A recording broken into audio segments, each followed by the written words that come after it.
नमस्कार, आज तक 24/7 न्यूज में आपका स्वागत है और मैं हूं आपके साथ निकिता श्रीवास्तव। आइए रुक करते हैं आज की तमाम बड़ी खबरों का। चोरी के खंभों का पर्दाफाश, लेकिन जांच अधूरी। क्या संगम स्टील इंडस्ट्रीज पर भी पड़ेगी कानून की नजर? आधारताल थाना क्षेत्र में पुलिस ने एक बड़ी चोरी का खुलासा करते हुए ट्रांसपोर्ट नगर क्षेत्र से 40 लाख रुपए मूल्य के लोहे के खंभों के साथ एक युवक को रंगे हाथों गिरफ्तार किया है।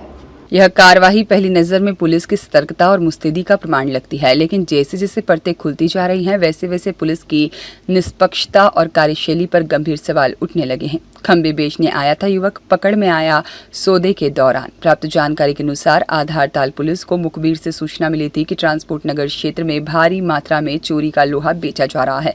सूचना के आधार पर मौके पर पहुंची पुलिस ने देखा कि संगम स्टील इंडस्ट्रीज के सामने एक ट्राला और हाइड्रा मशीन में लोहे के खंभे लदे हुए खड़े हैं। वहीं सौरभ भदौरिया नामक युवक इंडस्ट्री के मालिक और अन्य लोगों के साथ सौदे की बातचीत कर रहा था।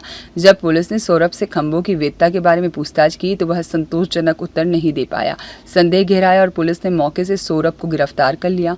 चोरी के खंभे संगम स्टील इंडस्ट्रीज के सामने। सूत्रों के मुताबिक यह खंभे एक निजी कंपनी के यार्ड से चुराए गए थे और बाजार में बेचने के लिए लाए गए थे। लेकिन सबसे बड़ा सवाल तो यह है कि चोरी का माल आखिर संगम स्टील इंडस्ट्रीज के परिसर के बाहर क्यों और कैसे पहुंचा?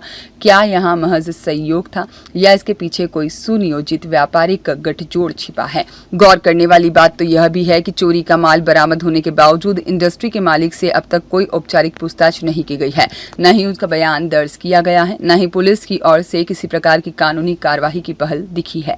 क्या उद्योगपति को मिल रहा है अघोषित संरक्षण? स्थानीय जानकारों और व्यापारिक हलकों का कहना है कि यह कोई पहला मौका नहीं है जब संगम स्टील इंडस्ट्रीज के आसपास चोरी का लोहा मिला हो। वर्षों से इस उद्योग का लोहे के खंभों के व्यापार में वर्चस्व रहा है, लेकिन जब जब चोरी की घटनाएं सामने आती हैं तब तब केवल विक्रेता पकड़ा जाता है, जबकि खरीदार या इंडस्ट्री मालिकों को पुलिस की जांच से बाहर ही रखा जाता है।